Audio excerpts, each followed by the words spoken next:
Yes, guys, we're mapping out BTC on the lower timeframes to find high quality intraday opportunities. Let's just get straight into it. Yes, guys, welcome back. As you can see, we've got new white chart colors. Yeah, don't freak out. I've done this based on the feedback. Obviously, for you new guys that are just getting used to this, we're actually doing quite heavy analysis right now. And I understand that it's quite hard to see things when you're just getting started on, you know, the chart colors I used to have. Yeah, the black ones. But now we're back to the white ones. These are the ones I used to have when I used to trade futures and Forex, and we've done really well on these. So let's replicate it back in the intraday charts, back in the intraday timeframes. Yeah. So anyway, going back, let me just hide this session tool a minute. Going back to where we were. So obviously our range that we were kind of trading within and looking for context, we had this range. Yeah. So it was this $86,080 level with the top at the $93,065 level. Yeah. For BTC, that was a range that was clearly identified and it was defined. Like, well, you know, when we're looking at this, for those that don't know, we can see that we struggle to trade below and above. And when we did trade above, it wasn't for that long, and price literally nastily kind of wicked it back below. And we can see how that volume was sort of, and that momentum was illustrated on lower timeframes. On the 1 hour time frame, it was like a real sell-off back into that region. We spoke about how this sort of chart pattern here, this is what we kind of want to see now on the downside, where we, you know, back into this range. Let me just turn this red so we know that we're talking within this range, yeah? Just for a little bit of clarity so you guys can see. So this is actually the range, and I'll just turn this black for a minute just to keep you guys, yeah? So them two red numbers are the range, right? And we want to kind of see a replication on the lower time frames or something like this. So we're happy to trade out of it, and that was expected. We did say this. We said that we were gonna, you know, take out the liquidation event, take out the liquidation cluster below price.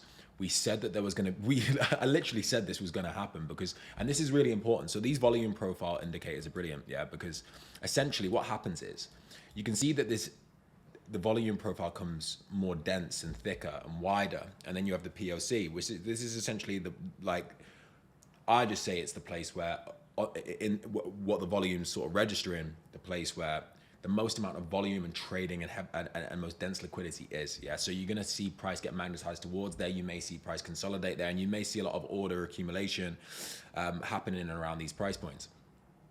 When it thins, think about it like it's, you know, like paper, it'll just rip through, yeah? Think about this like wood, think about this like paper, and it'll just rip through it. And that's exactly what we've seen. So we were anticipating this. And to be honest, right, I'm still not overly convinced to be looking for shorts. Like, I will look for shorts if we get exactly what we've been discussing, which is this weekly, if the week closes anywhere like this over the next few days, yeah, and we get that weekly candlestick closure, that does change things a lot, because it will shift the short-term bias, and especially out of this range, to, okay, there will be more fear. I think sellers will step in, and I think we can capture some shorts, but that will be next week. Until then, if this wicks back above into this region, we're gonna long aggressively into this range, okay? So there's a very clear, simple framework now that we've identified, and we're now trading around. We've established it ourselves through our analysis, yeah? So we're not second guessing ourselves. We don't have to force anything. We don't have to go in and start trading now. We know the rules. We know the rules of engagement. The minute we reclaim $86,080, we will look for longs within. If we close if we close this weekly candle and we close below 86,080, especially like this, we will look to short into this level, or we'll look to short into this level. Okay, simple, yeah? And we'll take little stabs, and we know that we can be on the sell side, right? What is frustrating is, if you guys watched the first BTC video I done, I literally said, yeah, like you can short this, like we said you could have shorted that, because it was technically it was a really good trade, but it wasn't the bias that we have overall, right? And you can create an argument that we can use this as a case study for education on how this was actually like a really nice setup, because there is overall there is like more downside momentum to there is more downside momentum off the back of October the 10th, and there is more of like we're seeing selling into this region just as aggressively as we're seeing buying into this region. It's just we weren't sort of actively monitoring and starting this kind of journey and process, so I didn't want to start confusing everybody. But for example, like if we'd been tracking Bitcoin since here, which obviously I have on the backside, if we'd been tracking Bitcoin since here and we sold into this region, with that momentum, we could have took this and we would have taken that 61.8% Fibonacci trade back into that zone as well. So this is just like starting to show you guys how we're mapping these lower time frames. That's a beautiful trade. Like, it's insane. And I know I've seen some people on X literally do this. So kudos to them guys, yeah? But look, so I'm liking the look of this now. If we were, okay, so this is now a really, pivotal piece of price action.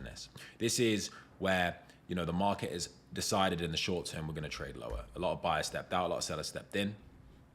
Let's actually have a look at see how the liquidation clusters are looking now. Off the back of this, I believe shorts will have built up, 100%. So if we go to the 48-hour, see how the shorts are built up. Nice load of shorts are built up. So this now sort of reinforces the thesis that we may slice up. And let's see where it's at. It's at 84, 85, right the way up to 86, and they'll likely build as well. I think they probably will build. So we've got 84, 85, 88, around 86, and volume thins as well. So we may see, right? So we're just not doing nothing now until we see this weekly candlestick closure. Let's see how price reacts as it comes back into this region. If it trades and stays lower, if it closes below 83,800, we'll look at this region as this daily level as a little shorting level.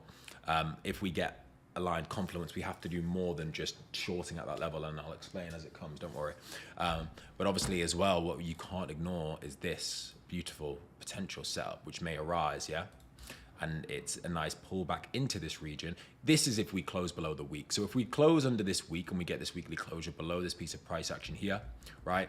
And we start to come back up into this region, and we see a nice kind of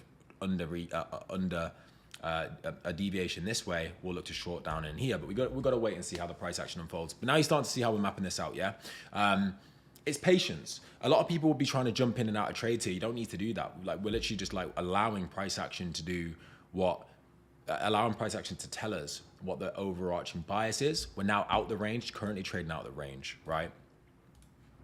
And then soon we're going to be able to delve into lower time frames and start looking for entries and start really trying to get nitty gritty and get some precise, sick entries on these lower time frames. So I'm excited, but this is where we're at. So we've got a little checklist. We either close out on this week, okay? A daily candlestick closure like this as well, a couple of these. If we were to close, we closed on the day yesterday. If we close on the day today, again, that is price action we haven't really seen. So maybe, depending on a certain confluence, we can maybe bring this up, but we'll see, right? There's no need to rush. The market's always going to provide opportunities. But let's just see how price action unfolds over the next couple of days. Probably wouldn't trade into the weekend anyway. Like to trade through the week. So anyway, let's see how price action unfolds. I do think we're going to have a nice little trade coming up. See you guys in a bit. Nice one.